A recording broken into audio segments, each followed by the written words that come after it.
Chief অ্যাডভাইজারের নেতৃত্বে মিটিংটা হয়েছে। সেখানে হোম অ্যাডভাইজার ছিলেন, আইজি মহোদয় ছিলেন, principal secretary, cabinet secretary, home secretary ছিলেন, PSO of armed forces division lieutenant general Kamrul Hasan ছিলেন, মিলিটারি সেক্রেটারি ছিলেন এবং আর খোদাবক্স চৌধুরী যিনি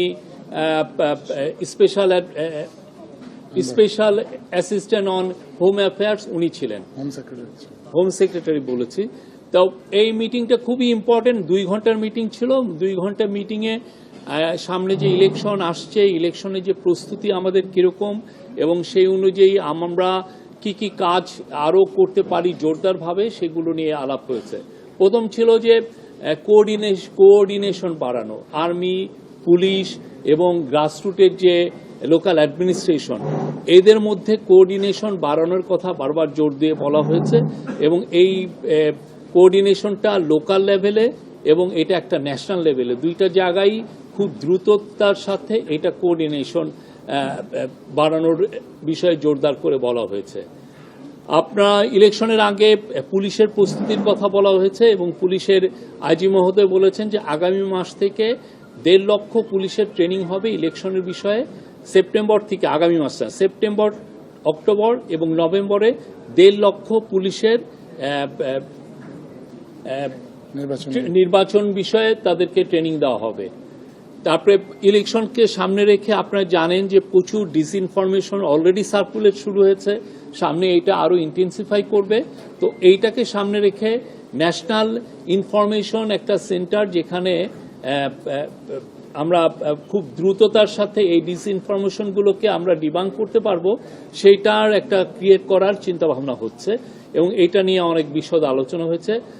চিফ অ্যাডভাইজার আমাদের হোম মিনিস্ট্রি বা পুলিশের এখানে বা যে একটা সেন্ট্রাল কমান্ড স্ট্রাকচার কিছুদিন আগে করা হয়েছে আপনারা জানেন, সেখানে একটা মিডিয়া সেন্টার প্রতিষ্ঠা করার কথা বলেছেন, যাতে করে খুব দ্রুত এই আইন শৃঙ্খলা সংক্রান্ত যে কোনো ইনফরমেশন খুব দ্রুত কালেক্ট করা যায় এবং ওই দিনই ওই সময়ই এটা যাতে ডিসেমিনেট করা যায় এবং সেই জায়গায় প্রতিদিনই যাতে প্রেস কনফারেন্স করে আপনাদেরকে জানানো যায় যে কোথায় কি কিভাবে হচ্ছে, কোথাকার সিচুয়েশনটা কি, এই প্রত্যেকটা বিষয় এবং খুব দ্রুততার সাথে, এবং এইটার থেকে আপনারা যাতে প্রতিনিয়ত সব সময় যাতে ইনফরমেশন পান সেই বিষয়ে জোরদার করতে বলা হয়েছে। এবং এই বিষয়ে প্রফেসর ইউনূস বারবার বলেছেন যে এই পুলিশের যে কাজগুলো অনেক ক্ষেত্রেই মানুষের কাছে আসছে না, এই একটা ইনফরমেশন সেন্টার বা একটা মিডিয়া সেন্টার না থাকার কারণে। পুলিশ অনেক জায়গায় অনেক ভালো ভালো কাজ করছেন, অনেক জায়গায় ইন্টারভেনশন ওরা খুব দ্রুতই করছেন, কিন্তু দেখা যাচ্ছে যে এই বিষয়গুলো আমাদের অনেকের কাছেই জানা থাকছে না। সেই জন্য এই মিডিয়া সেন্টারটা এটা এইভাবে কাজ করবে। আরও অনেক বিষয় আলাপ হয়েছে। আমার যিনি ডেপুটি প্রেস সেক্রেটারি আছেন উনি আরও একটু বিশদ বলবেন। ধন্যবাদ। আজকে আলোচনার মধ্যে আরেকটা গুরুত্বপূর্ণ বিষয় ছিল, উনি আইন শৃঙ্খলা রক্ষাকারী বাহিনীকে হটস্পটগুলো নির্বাচনের আগে যে জায়গাগুলোতে সমস্যা হতে পারে বলে আইন শৃঙ্খলা রক্ষাকারী বাহিনী মনে করে সেই স্পটগুলোকে দ্রুত আইডেন্টিফাই করার কথা বলেছেন এবং সেখানে কি ধরনের আইন শৃঙ্খলা রক্ষার জন্য বাড়তি ব্যবস্থা প্রয়োজন হতে পারে সেগুলো সম্পর্কেও রিকমেন্ডেশনের জন্য উনি তাদেরকে একটা নির্দেশনা দিয়েছেন। বিভিন্ন জেলা পর্যায়ে আইন শৃঙ্খলা রক্ষাকারী বাহিনী কোঅর্ডিনেশনের মাধ্যমে একটা সিচুয়েশন রিপোর্ট যেন কেন্দ্রীয়ভাবে পাঠানো হয়, যাতে করে সরকারের ঊর্ধ্বতন দায়িত্বশীল যারা আছেন ওনারা যাতে বুঝতে পারেন যে একটা গ্রাউন্ড লেভেলের সিচুয়েশনটা কি এবং সেই অনুযায়ী যাতে পদক্ষেপ নিতে পারেন। এই জন্য সিচুয়েশন রিপোর্ট কেন্দ্রে পাঠানোর জন্য আইন শৃঙ্খলা রক্ষাকারী বাহিনীর যারা যেসব বাহিনী আছেন সবাইকে উনি একটা নির্দেশনা দিয়েছেন। আজকে প্রশাসনের রদবদল নিয়েও আলোচনা হয়েছে। নির্বাচনের আগে আপনি জানেন যে প্রশাসনে একটা রদবদল আসন্ন, এই রদবদলটা কী প্রক্রিয়ায় হবে সেটা নিয়ে আলোচনা হয়েছে এবং সে বিষয়ে কিছু সিদ্ধান্ত হয়েছে। মোটামুটি এই হচ্ছে আজকের আলোচ্য বিষয়। এর বাইরে যদি এখন আপনাদের কোনো প্রশ্ন থাকে না, আরো দুইটা বিষয় সেটা বলছি। একটা হচ্ছে যে আজকে US ambassador, US charge affairs Tessy and Jacobson আজকে প্রফেসর ইউনূসের সাথে পালন করেছেন। এটা খুবই একটা সৌহার্দ্যপূর্ণ একটা পরিবেশে মিটিং হয়েছে। সেই মিটিংয়ে ইউএস বাংলাদেশের যে ট্যারিফ টকস, তারপরে কাউন্টার টেরোরিজম, আমাদের ইলেকশনের প্রস্তুতি, কনসেনসাস কমিশনের যে ডায়ালগগুলো হচ্ছে সেগুলো নিয়ে কথাবার্তা হয়েছে। প্রফেসর ইউনূস পুরো ইউএস চার্জ দ্য অ্যাফেয়ার্সকে জানিয়েছেন যে বাংলাদেশ গভর্নমেন্টের, ইন্টারিম গভর্নমেন্টের টপ প্রায়োরিটি হচ্ছে কাউন্টার টেরোরিজম, এবং উনি বলেছেন টেরোরিস্টদের ব্যাপারে এই গভর্নমেন্টের জিরো টলারেন্স, কোনো ধরনের কোনো টলারেন্স টেরোরিস্টদের প্রতি শো করা হবে না, জিরো টলারেন্স। উনি এটা ব্যক্তহীন কণ্ঠে জানিয়েছেন। আর আজকে আপনি জানেন, আজকে রাতে আমাদের প্রতিনিধি দল ইউএসএ যাচ্ছেন। আজকে টকসটা শুরু হওয়ার কথা, ট্যারিফের টকস হওয়ার কথা। সেইটা আমরা আশা করছি যে এই টকসটা ভালোভাবে কনক্লুশন হবে, এবং আমরা এই প্রতিনিধির সাথে, যদিও টকসে থাকবেন না, বাট প্রতিনিধির সাথে একটা গ্রুপ অফ বিজনেসম্যানও যাচ্ছেন। Thank you.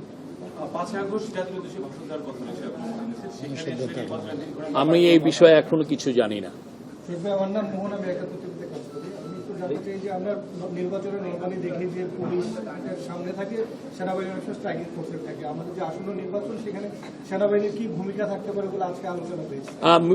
সেনাবাহিনীর তরফ থেকে বলা হয়েছে যে প্রায় 60,000-এর মতো ট্রুপস এই নির্বাচনী ডিউটিতে থাকবেন। তারা তো অলরেডি জানেন যে তারা সেই জুলাই আপরাইজিং এর সময় থেকেই, 5ই আগস্টের পরের থেকেই তারা মাঠের ডিউটিতে আছেন, তাদের ম্যাজিস্ট্রেট পাওয়ারও আছে। তো আমরা আশা করছি যে এই নির্বাচনের সময় তাদের একটা বলিষ্ঠ ভূমিকা থাকবে, এবং তারা মূলত স্ট্রাইকিং ফোর্স হিসাবে থাকবেন আইন শৃঙ্খলা পরিস্থিতি নিয়ন্ত্রণের জন্য। সঙ্গে একটা প্রশ্ন, আমার নাম রোমান, আমি প্রথম আলো। ভাই বলছিল যে যেসব স্থানে অর্থাৎ বিশৃঙ্খল পরিবেশ সৃষ্টি হবে সেই সব স্থানে আইন শৃঙ্খলা বাহিনীর সদস্য মোতায়েন থাকবে, এমনটা আমরা দেখছি যে সম্প্রতি প্রধান উপদেষ্টার সাথে রাজনৈতিক দলগুলোর বৈঠক শেষে তারা সেখানে পরামর্শ দিয়েছেন যে আমাদের যে গোয়েন্দা সংস্থা যারা রয়েছে তারা আগে থেকে যেখানে ঘটনা ঘটে সেটি কিন্তু জানতে পারে না। তারা উদাহরণ হিসেবে তুলে ধরছেন গোপালগঞ্জের ঘটনা, বিভিন্ন জায়গার ঘটনা, যে ঘটনা ঘটার পরে আইন শৃঙ্খলা বাহিনী জানতে পারে, তার আগে যে গোয়েন্দা সংস্থার কাজ সেই সব যে সচিবালয়ের ঘটনা সম্প্রতি বলছে। তো এইসব বিষয়ে কোনো আলোচনা হয়েছে কিনা, যে ঘটনাগুলো আগে থেকে কিভাবে জানতে পারে না, যে এই ধরনের একটা পরিস্থিতি এখানে তৈরি হবে, সেটি যেটা আগে থেকে কেন ব্যবস্থা করতে পারছে না, এগুলো নিয়েও আলাপ হয়েছে। আমাদের যাতে ইন্টেলিজেন্স এজেন্সিগুলো তাদের কাজ জোরদারভাবে করতে পারে, এবং ইলেকশনের সময় যাতে আমাদের ইন্টেলিজেন্সের কোনো ধরনের কোনো উইকনেস না থাকে সেই জন্য বলা হয়েছে, এবং এই ক্ষেত্রেও আমাদের যাতে কোঅর্ডিনেশনগুলো ভালো হয় সেই জন্য বলা হয়েছে। আর গোপালগঞ্জের যেটা কথা বললেন, গোপালগঞ্জের বিষয়ে তো আমাদের গভর্নমেন্ট একটা ইনকোয়ারি কমিশন করেছেন। তারা একজন সুপ্রিম কোর্টের একজন রিটায়ার্ড জাস্টিস এই বিষয়টা দেখছেন, এবং তারা অবশ্যই উনি দেখবেন যে আমাদের কোনো ইন্টেলিজেন্স ফেইলিউর ছিল কিনা গোপালগঞ্জে। প্রশাসনের রদবদল করবেন, রদবদলের কোন প্রক্রিয়াতে হবে এটা নিয়ে কোনো আলোচনা হয়েছে? কোন প্রক্রিয়াতে হবে? রদবদল হবে, কিন্তু সব জায়গাতেই রদবদল হবে এমন কোনো সিদ্ধান্ত হয় নাই। যেখানে যেখানে প্রয়োজন শুধুমাত্র সেখানেই রদবদল হবে বলে সিদ্ধান্ত হয়েছে। ট্যারিফ টক নিয়ে যে আলোচনা হবে সেখানে সরকার কি আশা করছে? খুব উদ্বেগ আছে। আমরা যথেষ্ট প্রিপেয়ার্ড, আমরা আশা করি এটার একটা ভালো কনক্লুশন হবে।